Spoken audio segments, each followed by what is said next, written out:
Mesdames et messieurs, bonjour. Je m'appelle Yongor. Aujourd'hui, nous allons parler de la colère. Comment vous gérez votre colère? Qu'est-ce que la colère peut faire que vous ignorez? En général, quand quelqu'un se met en colère, il pense que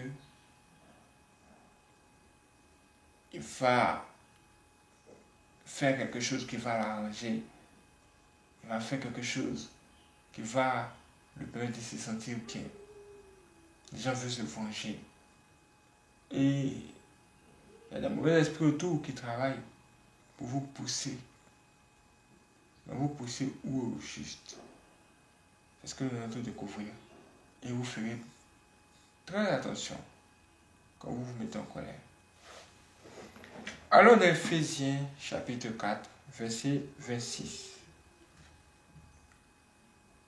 Dans Ephésiens chapitre 4, verset 26, il est écrit ceci. Si vous vous mettez en colère, ne péchez point.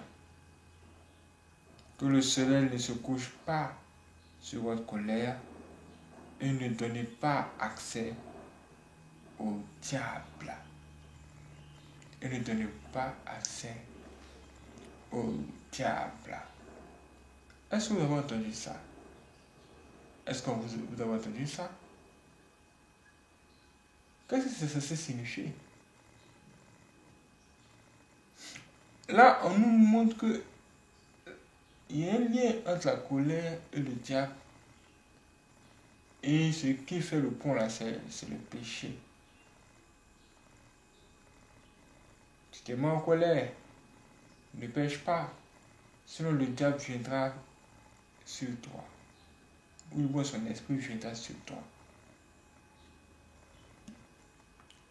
On peut dire que en premier lieu, vous devez savoir que quand vous vous mettez en colère, vous ne devez pas pécher. C'est ce que c'est censé signifier à la base. Quand vous vous mettez en colère, vous ne devez pas pécher. Parce que dans la colère, les gens font beaucoup de mauvaises choses. Vous ne devez pas vous venger non plus. Vous ne devez pas chercher à vous venger quand vous êtes dans la colère. C'est des décisions terribles que les gens prennent, qu'ils sont en colère. Ça, c'est tout. Sauf une bonne idée. Et c'est sûr que si vous ne respectez pas ces deux éléments cités, le diable mettra son esprit sur vous. Quand l'esprit du diable viendra sur vous, ce qui va se passer, c'est que cet esprit-là viendra travailler pour votre destruction. C'est-à-dire ta colère là, ça va te détruire toi-même. Dans la colère là, tu vas faire des choses qui vont t'anéantir, même qui risquent de créer des problèmes aux gens qui t'entourent. Est-ce que vous avez compris quelque chose?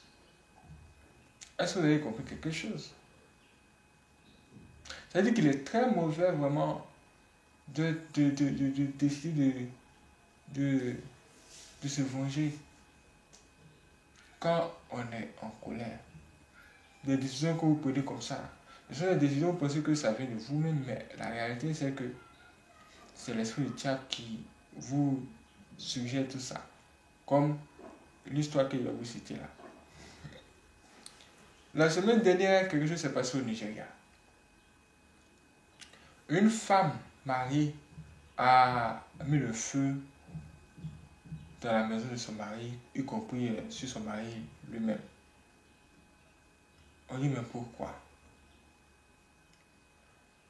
On dit que l'homme, un jour est venu annoncer à sa femme qu'il venait d'avoir un enfant d'ailleurs avec une autre femme. Alors que les deux étaient mariés, ça ne fait même pas 3 ans. Elle a dit que vraiment, cette affaire est dure à supporter. Elle a supporté beaucoup de choses, mais ça, elle ne peut pas supporter ça. Elle ne peut pas accepter que son mari ait eu un enfant dehors, alors que les deux viennent de se marier.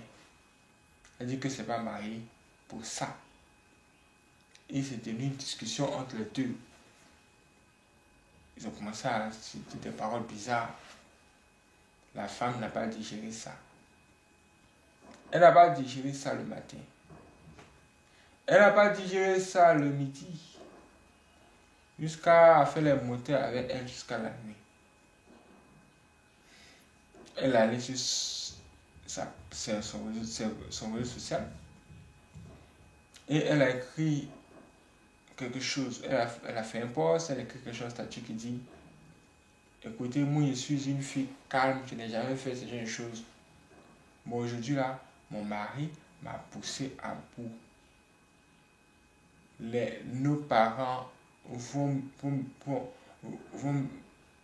nous pleurer aujourd'hui. C'est-à-dire nos parents vont pleurer mon mari et moi aujourd'hui. Vont pleurer ces deux personnes. Et que si elle ne fait pas ce qu'elle dit là, c'est que c'est pas elle. On dit, mais qu'est-ce que tu te prépares à faire? Qu'est-ce que tu te prépares à faire? La fille, depuis le matin, jusqu'à traverser midi, et même le soir, sa colère dans son cœur, jusqu'à elle a décidé jusqu'à elle a arrêté de faire quelque chose de très grave contre son mari. Quand la nuit est tombée, ce qui s'est passé, c'est que elle a envoyé sa petite soeur faire des courses. Genre, elle a envoyé sa petite soeur à la boutique. Elle dit: écoute, ma petite soeur va à la boutique. On va acheter un truc là-bas, un truc qui est insignifiant. C'était une occasion pour elle de faire partie de sa petite soeur. Pour qu'elle puisse se suicider, ainsi que son mari. Elle avait prévu allumer le feu dans la maison et les deux meurent ensemble. C'est ce qu'elle voulait dire par nos parents vont nous pleurer. Vous voyez, sa colère là, due à la nouvelle que lui a annoncé son mari là, c'est là que ça l'a poussé. Et la nuit est venue, effectivement, ce qu'elle a fait. Elle a carrément mis le feu dans la maison. Son mari était à l'intérieur. Quand le feu s'est allumé, vraiment, c'était grave. La maison, tout en feu. Au point où les voisins sont venus. Les voisins arrivent, ils voient le feu. La petite soeur, elle revient. Elle arrive, elle dit: mais attends, pourquoi y a-t-il du feu ici? Qu'est-ce qui se passe-t-il? Le voisin lui pose la question: mais qu'est-ce qu'il y a? Elle dit: j'ai laissé ma grande soeur et son mari ici. Comment se fait-il qu'en si peu de temps, il y ait autant de feu comme ça? À un moment donné, elle s'est dit que, sans doute, c'est sa grande soeur qui a fait ça. Les gens tout de suite sortaient dans le feu là. Il s'est fait sortir l'homme. Et la femme, si c'est possible. Mais ils n'ont pas trouvé la femme, ils ont fait sortir l'homme. Ils ont envoyé l'homme à l'hôpital. Il était vraiment gravement brûlé. Ils ont commencé, les médecins essaient de faire les traitements. Mais il n'a pas survécu. Quand les médecins ont annoncé aux parents de la fille qui était à l'hôpital là-bas que le monsieur n'a pas survécu, les parents de la fille ont fui l'hôpital. Ils ont fui carrément pour aller se cacher, je ne sais même pas où. Là, la jeune femme, elle a mis ses parents dans les problèmes. Elle a disparu. Mais où est-elle partie? On regarde dans la maison, il n'y a pas une deuxième personne. Ça veut dire que elle n'est pas morte. Elle a vu que la mort, c'est pas une bonne chose. Elle a fui. Elle a fui. Elle a préféré ne pas mourir. Maintenant qu'elle a fui là, elle est où? Dans sa colère. elle a fait ça. Pourquoi? Pour se venger. Depuis le matin, elle avait ça dans le cœur. Ce qu'elle a dit qu'elle allait faire, c'est ce qu'elle a fait. Alors que Dieu nous a dit que si vous vous mettez en colère, ne péchez point.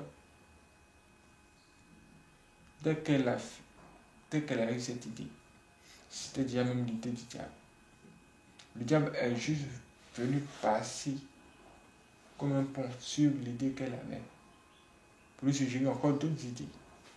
Le résultat de ça, voilà, elle a tué son mari. Maintenant, le policier l'a cherché pour la mettre en prison. C'est alors qu'on l'a retrouvée morte dans un autre endroit.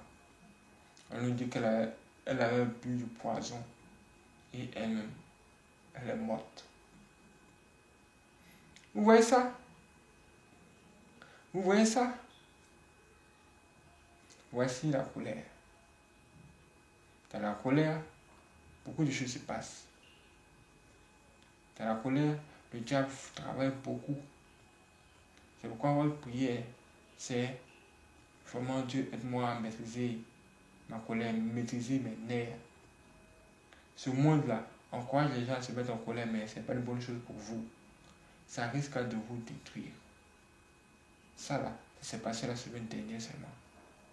Quand j'ai vu ça, je me suis dit qu'il faut que je vous parle de la colère aujourd'hui, afin que vous puissiez être de plus en plus prudent. Ne cherchez pas à vous venger. Laissez pouvoir Dieu, comme on le dit.